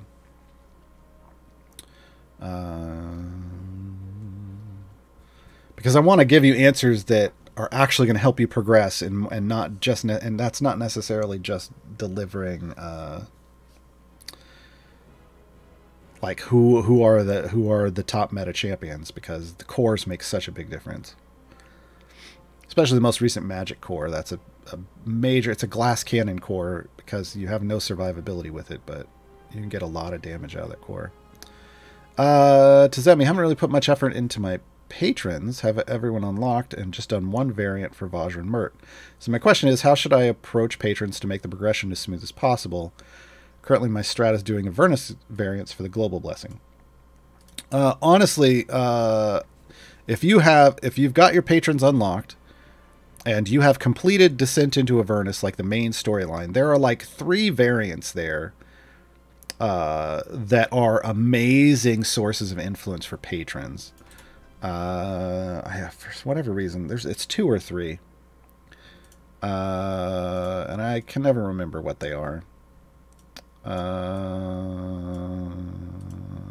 on. They're going to be towards the end. Basically, you're looking for variants that have a Relentless Peril is one. You're looking for variants where the restriction isn't really a restriction. It's just maybe annoying. So like here, the ghouls have twice as much health as normal, and then they come back to life. Right? So this is a great one because the area goal is going to be really high, but the restriction isn't really bad. So this is going to get you a lot of influence. I think I've said before, I think if you can... well, this one's a little harder, actually. No, I don't know that I'm going to recommend that. I don't feel like that's one of them. Ragadraga's crew. Again, so they just give you lycanthropes. Who cares? Who cares? So this one's really easy. And then one more. Is it Madcap Adventures? I think it's Madcap Adventures. Because as long as the Madcap doesn't hit the party, you're fine usually. I think that's it. It's definitely not Zapper Overload. It's definitely not. Yeah, I'm going to say Madcap Adventures probably. So those 3, I see some people saying Archduke's Blessing, Extreme Heat. I mean, you can try those. Again, there's a few in there. I know there's like 3 of them that you can do, and if you complete those 3, you max out all patrons to like tier 5. It's disgusting. It's disgusting. So that's if you've gotten to Avernus, that tends to be the most efficient way. in general, you want to do when you're trying to do patron variants, you want to try to do the variant with the highest completion level that you can actually complete, which may take some trial and error in trying to figure out what your power level is with that patron. But that's because it's going to award the most influence and the most currency. So you can do a very small number, max out all your perks, maybe even pick up some stuff from the shop, but really just try to get as much perk as possible. Especially if you're doing that specific one, you want to focus on the local perks, because that's just, the more you can get there, they're huge bonuses. The easier it's going to make everything else. And then you can start knocking everything else out. Now, the way you want to do that, though, is you want to get local perks on, you want to maximize perks locally on the patron whose variants you're doing. And if you have perks for other patrons, you want to switch the maximization over to global. And you can reset the influence here without any loss of stuff. So you can always switch it back and forth between them if you're not at max. So there's a way to really focus on pushing patrons. It's to have the one you're doing, if you're not maxed out, set to as many local stuff as possible, and then all the others on global, right? And then you just switch them around as you switch patrons. That should allow you to do them fairly efficiently. Once you can get all your max perks, which, I mean, you're going to be hitting, after you get to tier 5 in Avernus, you're going to want to hit some higher level stuff in Icewind Dale, and maybe Witchlight, at least Icewind Dale, to try to get all the way up to 7. Yeah. Getting all the way to 7 is going to take a little bit longer, but you can at least get through 5 just with Baldur's Gate, just with a few variants in Baldur's Gate. Raul, I'll be crafting my first legendary this week. Is there a particular legendary effect that you would recommend going for first? Not really. I generally recommend choosing a support champion that's in the majority of your formations, and forging a legendary on that champion. I tend to target support champions first, like put one on each support champion first, because that you can use with multiple different DPS and multiple different situations. So that way, if you get restricted out on one champion, you're not, on a DPS, you're not losing your legendary. Safety Goth, did I hear people use Dragon Bait for gem find runs? Specifically, Dragon Bait is used specifically for automated Briv gem farming that's done via Modron. And it's because of a specific functionality of Dragon Bait where he, even if he's not the one tanking, because Briv has to tank, even if he's not the one tanking, he can provide a ramping damage buff when the enemy and rage stacks kick in. And that's how you trigger the clear and the reset at a high end. That's a whole long... There's a guide for that that's made by Zeke. Martin might have a link for that. But that's a whole long, really in-depth kind of late mid-game to end-game thing that that takes a lot of knowledge about how champions work to set things up. It's not necessarily straightforward. And requires it requires a high-level Briv and a high-level Human at the very least. Halfby, is the 9 a.m. time slot for this show permanent, or will you return to the early time? I go where they tell me to go. This was the original time, was 9 a.m., and we have now returned to the original time. Will it ever change again in the future? I don't know. I'm just happy I get to sleep in a little bit more. Silly Simon, which free play will be using for deep push this event? I've been using Nahara's. I don't have a problem with Nahara's at all.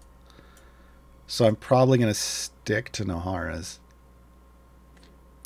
My champions work just fine with the Nahara deep push. But I might... now that I've said that, I don't know that... No, yeah, my Orkira stacking was fine in that one. That's another thing I have to keep in mind.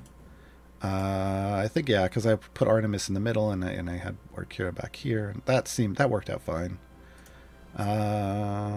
So yeah, I think Nahara gets me a 6 adjacency for for Artemis. So I'll probably go Nahara. I Fly to Dream. Does Luck of Yandala apply multiple times, multi-hit champions? Here's the problem with Fraley's Luck of Yandala. We have no way of knowing how many stacks are on an enemy. So I have no way to answer that question. Multiple hits onto a single target, from like a multi-hit champion like a Shara, if they all hit the same target, I don't know if each hit applies Luck of Yandala, because I have no way to see how many stacks are on her, or on the enemy. What I know is that if a multi-hit champion hits multiple targets, each target hit does get a stack. Because I can see that happening. But I can't tell you how many stacks any single enemy has. So I don't know. It's a dev question for Dev Insights. Now I want a note system to note to complete not to complete Twilight Twist. I would just have a lock feature. Like, don't do this don't complete this variant. Like, that would be nice. They're never going to do that. They want you to complete stuff. They don't want to have... They've specifically stated they want to do wild stuff with variants, have you complete it and not just be able to do it over and over again. Swamp Rob, I really want to get Zerba's Keen Mind feat. Can I get this through regular gold chests? Is there a faster, better way? I don't, off the top of my mind, I don't know how you get it. Isn't it just random from... Hold on. Is it just random from gold chests? I'm opening my guide to Zorbu to tell me how I get that, because I don't remember, and it doesn't tell you in game if you already have it, unfortunately. I don't even know if my notes here are right. Keen Mind is 12,500 gems is what I have. Is that not just a... Can you not just buy it? Swamp Rob, can you not... Is my note wrong? My note says Keen Mind is a gem feat. So basically, you just, when you're looking at what feats, I don't think I have anybody that... Oh yeah. So if it says 12,500 gems, oh, is my note wrong? Okay, then my note's wrong. If it says it's a gold chest, if it shows gems, you just straight up buy it. If it shows a gold chest icon here, then you're only getting it out of a regular gold chest. Okay, I have my notes wrong. I will update that when I update Zorbu's guide. So yeah, there's no other way. If it says gold chest, the only way to get it is a regular gold chest. So just spend your gems on regular gold chests and open them. Dexter's, what's the bare minimum familiar count for offline gem? I don't know. I don't know. I don't know what you're doing. Offline gem farming. I don't know. Whatever you have that's available that you can make work. Yeah. I mean, you would need... Here's the thing. If you're running offline or background, you need one familiar for each champion you're going to have in your party. For each champion you're going to have in your party. The stuff on the field doesn't matter at all, because when you're offline, there's no slowdown for picking up stuff or opening chests or whatever. Well, offline and background is the same thing. So none of that matters. None of those effects matter. And you should... I focus always on killing with champions. No speed effects are going to matter either, so... It's really just damage. It really just comes down to damage and creating damage. So I only use... I only focus on... I will usually throw... Because I have tons of familiars, I'll throw one on the field. But generally speaking, I only have... but that only matters on like level 1. I will only have familiars on the champions that I'm putting in the formation. Because right now, that's all that counts. It's really... Offline and background progress are the same thing. And all they're looking at... The simulation is looking at... Can you kill X number of enemies? Do you have the damage to kill and speed to kill X number of enemies within X number of seconds? And that second starts at 40 seconds now. So that's all it's doing. And then it's jumping like 5 levels, and then it's testing that again. And whenever you hit a point where you fail, then it falls back to try to see where you would have been, and then it starts stretching the time, and yeah.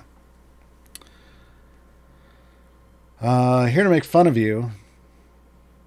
That's not cool. I'm new. How to join the event.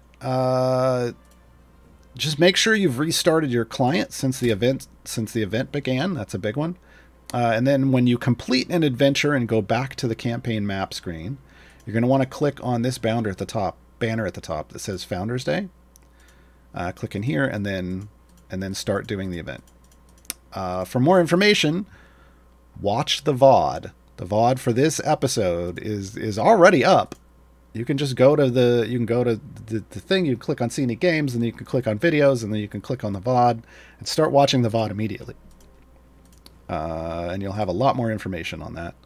If you want more, if you want something that you can read, my guide to the event is up on the subreddit. Yeah. Yep. I think we're done, folks. I think we're done for today. That's the end of live streams for this week. I believe they're doing rebroadcasts the rest of the day. I think that's what they told me they did last week. If you want to watch live stuff with me in it, you can head over to my Twitch channel in about an hour or more. I need to have time to go get some food and then eat said food. And on Saturdays now, I stream the original Final Fantasy games. Right now we're doing Final Fantasy 1, the Pixel Remaster. And it's just an absolute blast. I love it so much. It's just a shot of nostalgia into my arm. But they're just fun games. They're fun games, and we talk about the difference between those games. And like modern games and stuff. Oh, I guess there's no rebroadcasts today. Okay, I'm the last show. Hey. So come hang out with me in about an hour or so over at my channel. Also, I do stream the rest of the week. Mondays is usually Idle Chatter, but we're going to be dark on Monday because holiday. Tuesdays, I stream some Raid Shadow Legends. Wednesdays, I stream some Total War Warhammer 3. This Wednesday, we're fighting the final battle for the campaign. I'm restarting the battle. We had started in on it. We're gonna do. It's probably gonna take most of the episode. It looks like at least a 3-stage battle. We're gonna be fighting that live on Wednesday. So you can find my streams then. I don't have time to answer the rest of those questions. We're gonna go out with Sergeant Knox's song. We need time to listen to Sergeant Knox's song, folks. So if you have more questions, ask them on the subreddit, I guess. I smoke a beer. I don't have a way to know. I don't know. I don't do that math. Other people do the math, the hard math in this game. I just go, hey, is she effective at killing the things that I want to kill and getting me to complete the things I want to complete? I think I covered that before. All right, everybody, have a great weekend. I'm off. Enjoy The Legend of Sergeant Knox. Here we go.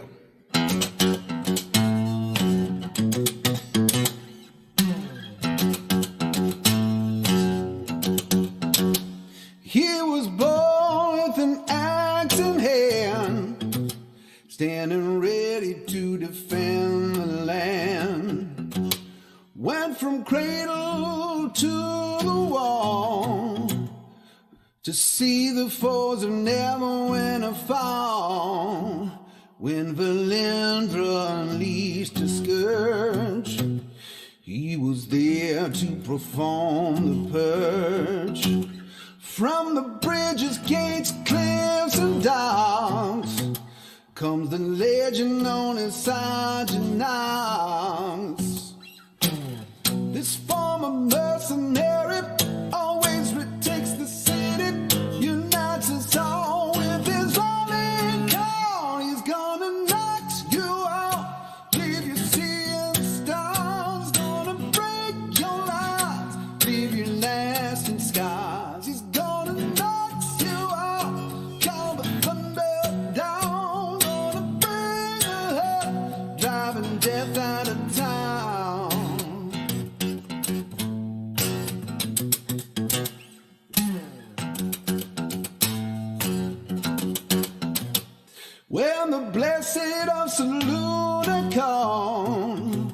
His answer echoed off the marble halls. If you're looking for a helping hand, keep an eye out for this giant man.